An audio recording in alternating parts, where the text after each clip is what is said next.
Graças e paz, meus amados. Nós estamos aqui para dar sequência ao nosso estudo da Epístola de Paulo aos Romanos. Hoje vamos dar sequência com o capítulo 5, a partir do verso de número 12. Ok. Então diz assim o capítulo 5, verso 12.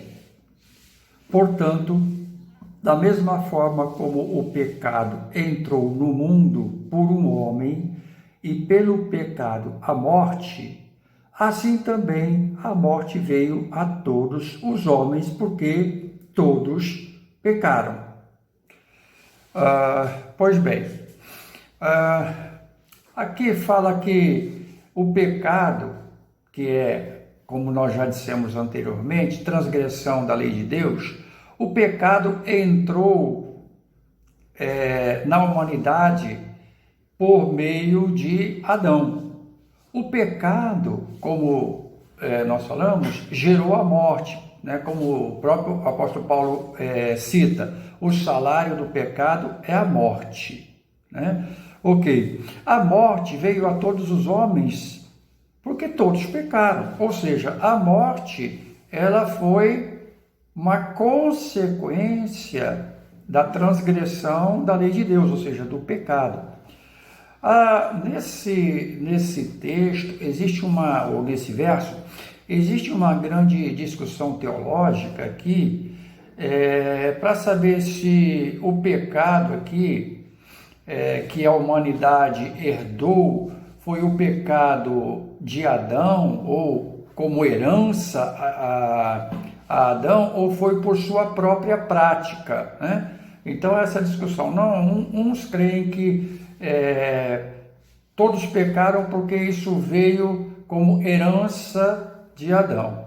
Outros falam, não foi, né? É por causa da própria prática do ser humano no transcurso da sua vida. Então, todos pecaram porque todos cometem o pecado, não foi exatamente por herança. Então, há essa grande discussão teológica aí. O fato é que todos pecaram, né? Se foi por uma situação ou foi por uma outra situação, se foi por herança ou se for por cometimento, ou a conjugação das duas coisas, o fato é todos pecaram. E o salário do pecado é a morte, ou seja, em virtude do pecado, todos herdaram a morte. O verso 19 desse mesmo texto nos traz algum esclarecimento sobre essa situação. Diz lá o verso 19: Logo, assim como por meio da desobediência de um só homem, muitos foram feitos pecadores, assim também, por meio da obediência de um único homem, muitos serão feitos justos. Pois bem, aqui, esse verso 19 nos dá um entendimento, ou algum entendimento sobre essa questão.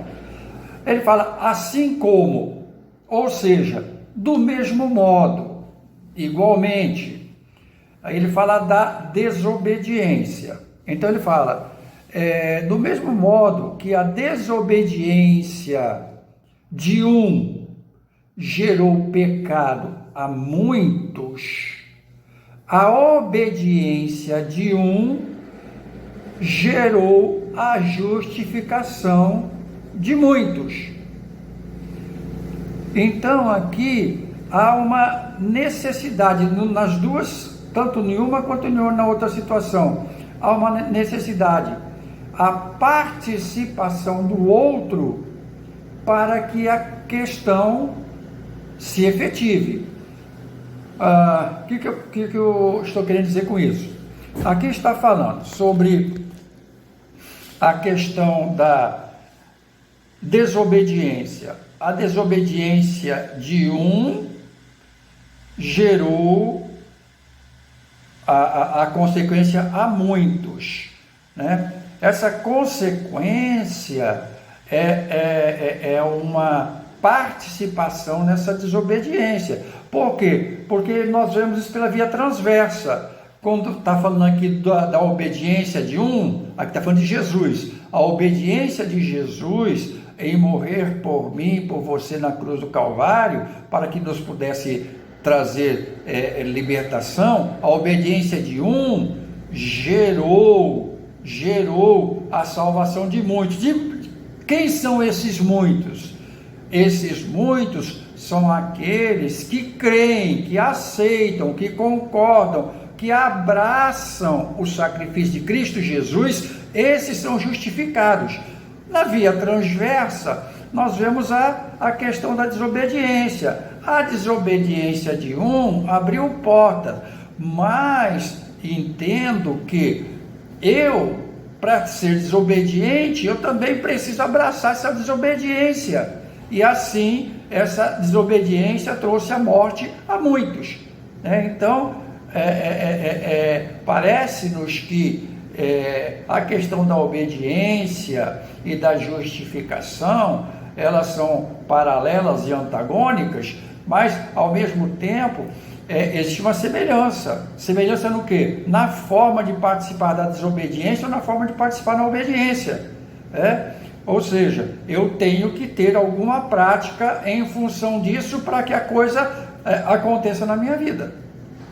Então, ou eu sou desobediente em semelhança à desobediência de Adão, ou eu sou obediente em semelhança à obediência de Cristo Jesus, fazendo a vontade de Deus.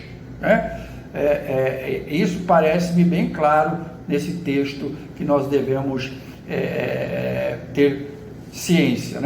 Pois bem, e aí nós chegamos então no verso 13, que traz uma outra conturbação para as nossas mentes, que dizem assim: pois antes de ser dada a lei, o pecado já estava no mundo, mas o pecado não é levado em conta quando não existe lei. Todavia, a morte reinou desde o tempo de Adão até Moisés, mesmo sobre aqueles que não cometeram o pecado semelhante à transgressão de Adão, o qual era um tipo daquele que havia de vir. Agora confundiu, porque o que acontece? O texto está falando que aonde não há lei, não há pecado, ou seja, aonde não há lei, não existe transgressão.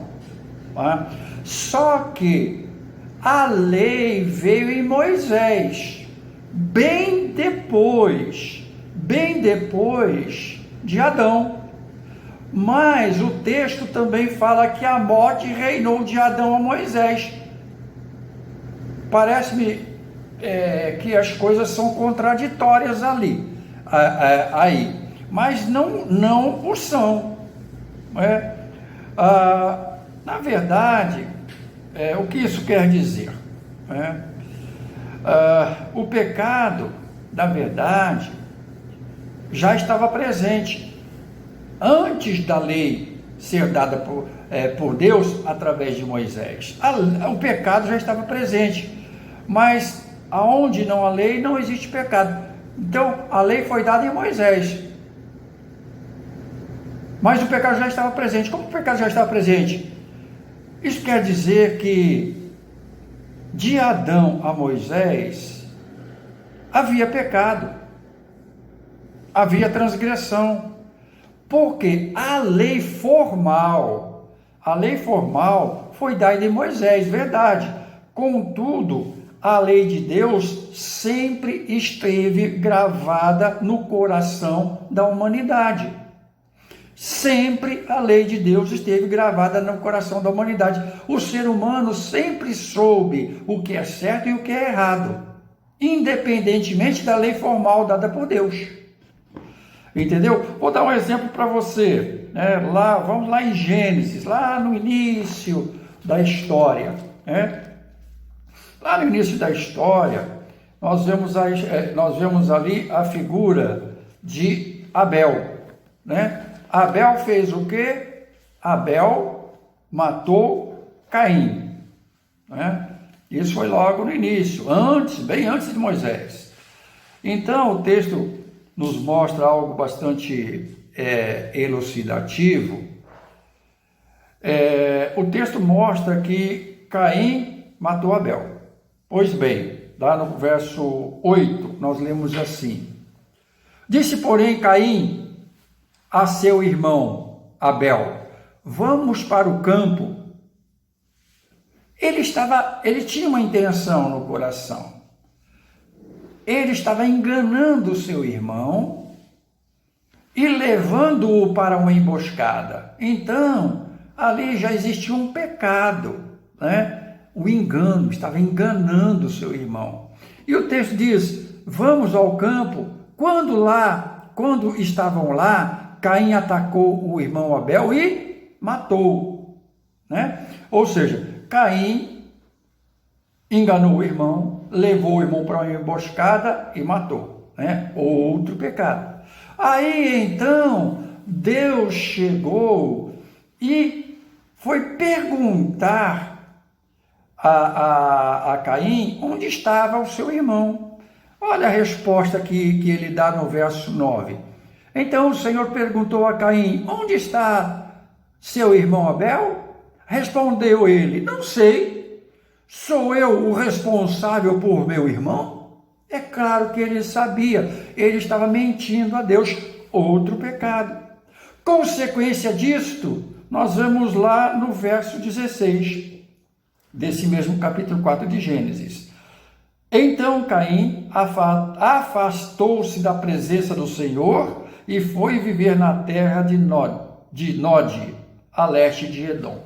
A consequência que adveio, né? A consequência que adveio desse pecado, que pecado? Ele já sabia no coração dele, tanto é que ele mentiu para Deus. Se não fosse pecado, né? Se ele não soubesse que estava errado, matar o irmão, ele jamais tinha dito a Deus: eu não sei. Ele falava: Deus, ele me aborreceu, eu matei meu irmão. Ele sabia que era pecado, ele sabia que estava errado. Por quê? Porque a lei estava gravada no coração dele, né? Então, nós vemos essa questão. Então, a humanidade, desde sempre, soube o que é certo e o que é errado diante de Deus, mesmo sem a lei formal. Nós temos a lei formal, sim, nós temos a lei formal hoje, né? Mas o homem sempre soube o que é o certo, o que é o errado, o que é bom, o que é ruim, porque Deus deu isto ao homem. Aí nós vamos lá, voltando lá para o nosso texto de Romanos, nós vemos lá no verso 20. A lei foi introduzida para que a transgressão fosse ressaltada. Então, o texto nos deixa claro que a lei tem uma função. E qual é a função da lei? Mostrar o quanto o ser humano é desobediente, é transgressor das leis, das normas, né?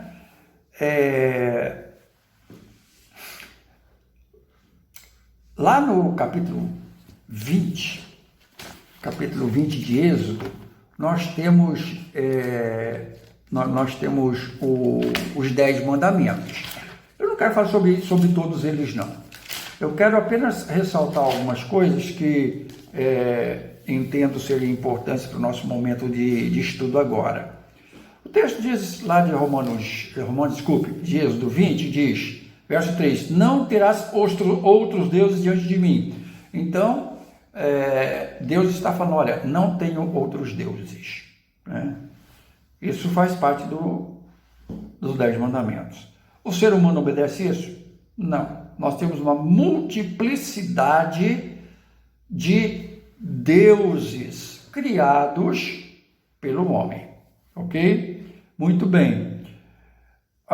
Verso 12 diz assim: honra a teu pai e a tua mãe, a fim de que tenhas vida longa na terra, que o Senhor teu Deus te dá, Então, honrar pai e mãe. Isso tem sido cada vez mais raro no mundo de hoje. O homem, a mulher, tem desonrado os seus pais de todas as formas, da falta de respeito, da falta de trato, da falta de cuidado, da falta de carinho e do abandono que muitas vezes fazem, e por aí vai. Também diz, verso 13, não matarás. Nós vemos aí que o ser humano realmente é muito mau. Como a gente vê assaltos, homicídios acontecendo, essa própria pandemia, a grande suspeita que existe, não vou afirmar, mas existem grandes suspeitas de que esse vírus que nós estamos vivendo em pandemia, ele foi fabricado em laboratório para provocar a morte de pessoas, como já conseguiu. Só no Brasil são mais de 100 mil mortos, só no Brasil. Somado no mundo, há uma enormidade de pessoas que tiveram as suas vidas ceifadas em função disso. E a palavra de Deus fala, não matarás. Você soma isso aos homicídios, você soma isso aos estupros que acabam levando à morte, às violências domésticas, e por aí nós vamos vendo. Verso 14, não adulterarás.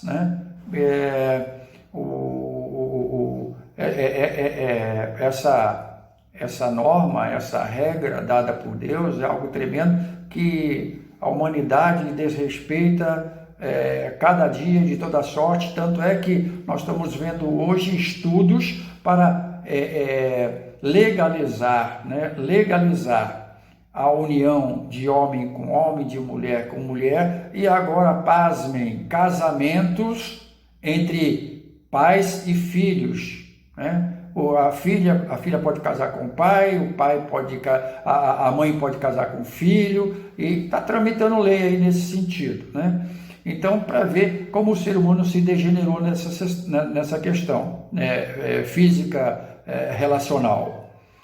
Não furtarás, Não furtarás. As pessoas furtam as outras em todas as formas, furtam através de coisas mesmo, de sentimentos, de pessoas, de locais, de tudo. Há furto de toda sorte. Não darás falso testemunho contra o teu próximo. Ou seja, não falar contra o próximo, não falar mal dele, não denegrir a imagem do outro. Me parece que se tornou algo corriqueiro no mundo de hoje e até normal. Existem até programas de televisão que são especialistas em fofocar e revirar a vida do outro, especialmente pessoas que são mais conhecidas. E o verso 17 fala, não cobiçarás a casa do teu próximo, não cobiçarás a mulher do teu próximo, nem os seus servos, nem as suas servas, nem o seu boi, nem o seu jumento, nem coisa alguma que não lhe pertença. Cobiçar, querer o que é do outro. As pessoas hoje não podem ver o seu semelhante ter qualquer tipo de melhora na vida, que ele fica cobiçando, querendo aquilo para si. Então, queridos, se o ser humano obedecesse, se o ser humano observasse estas leis dadas por Deus, nós não precisaríamos da uma enormidade de leis que nós temos no nosso país. Por exemplo, nós temos o Código Civil. O Código Civil que fala da relação de pessoas com pessoas. Ali fala de pais e filhos, de herança, fala de sucessão, fala de toda a relação pessoal, do ser humano. Por quê? Porque há necessidade de colocar regras, porque o ser humano não respeita o outro. E estas regras todas elas trazem uma consequência à sua desobediência. O Código de Defesa do Consumidor traz o quê? O relacionamento entre consumidor e vendedores, né? Lojas e lojistas, fabricantes e consumidores. Por quê? Porque há conflitos toda hora nessa questão. E quando há um produto, alguma coisa ruim, a pessoa quer trocar. E a empresa, ela não quer trocar porque aquilo vai ser um prejuízo para ela. A lei diz que tem que trocar. Às vezes, esses consumidores também, que eles são mal intencionados. Ele quebra o produto, né? Ou por mau uso, por descuido ou intencional, e depois quer ir lá pedir a troca. Então, tudo isto tem um regramento. Por quê? Porque o regramento? Porque o ser humano está em constante conflito também na área de consumo. E todas essas normas têm consequência. Todas essas normas têm um regramento. E a sua desobediência gera consequência. O Código Penal. O Código Penal relata de crimes, né? Crimes cometidos, homicídio, estupro, violência doméstica, insultos, injúria, difamação. Tudo isso é regrado no Código Penal. Para quê? Para que o ser humano tenha um freio, mas a sua desobediência tem uma consequência. O Código Tributário, a mesma coisa. O Código Administrativo, a mesma coisa. A CLT, que é o Código Trabalhista, né, que normatiza a relação entre patrão e empregado.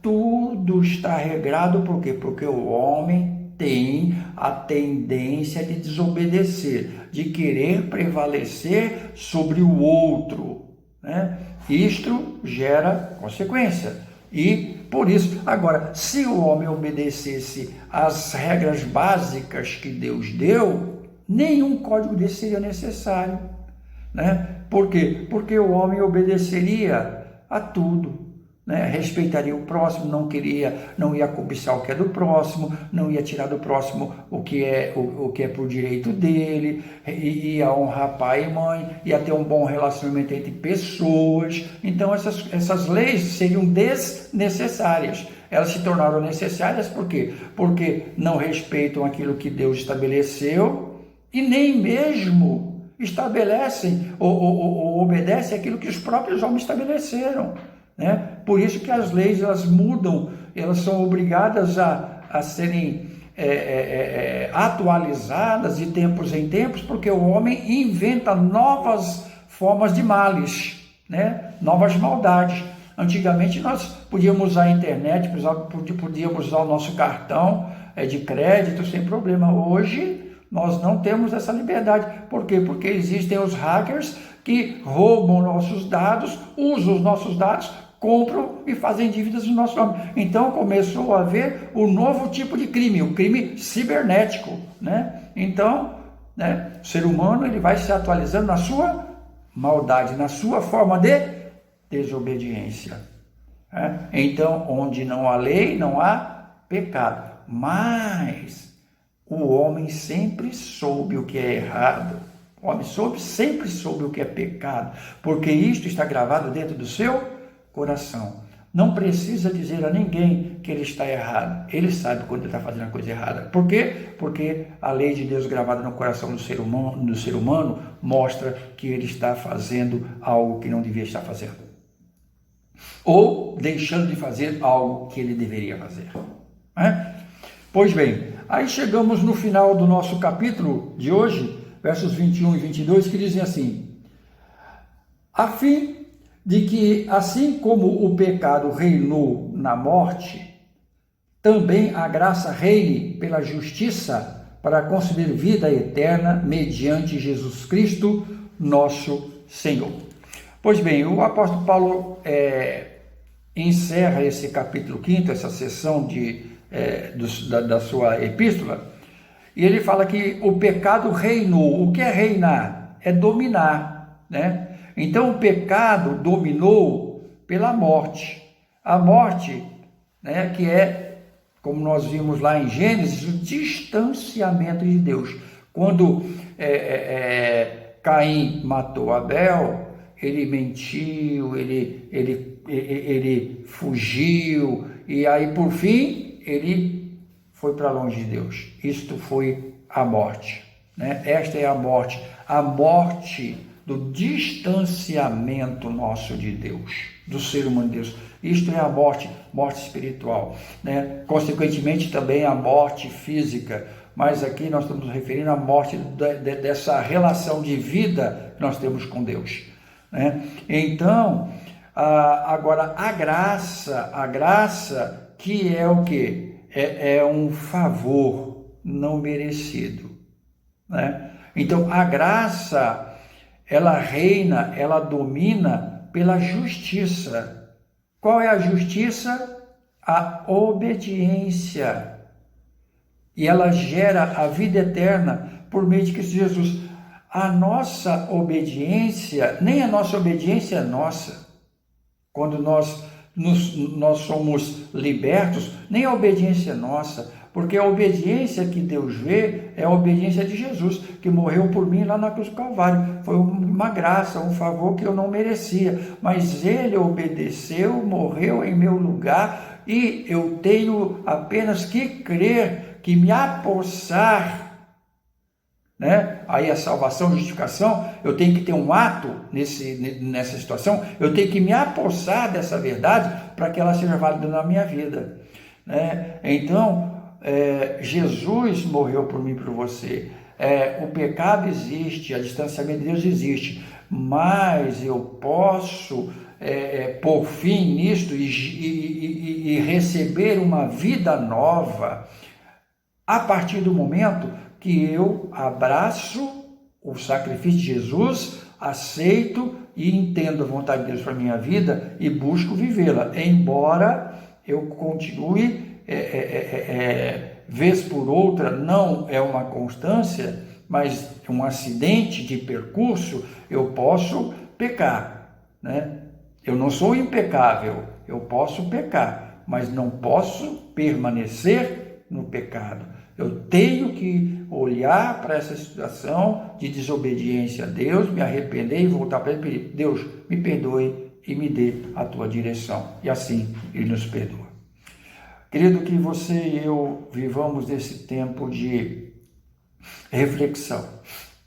Reflexão sobre a nossa vida, sobre o nosso comportamento, nos distanciando do pecado, sabendo que vez por outra isso não devia, mas acontece na nossa vida, mas nós devemos nos libertar dele e olhar para Cristo Jesus e pedir perdão e olhar para Deus, nos prostrar e falar: Deus, preciso do Senhor. E Ele vai então gerar em nós um tempo novo.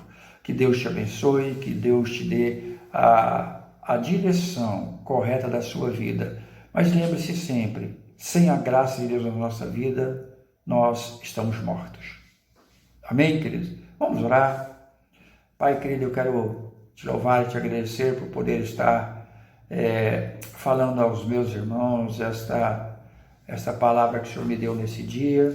Que o Senhor, Pai, esteja nos ajudando a entender como nós somos falhos, como nós somos frágeis na nossa capacidade.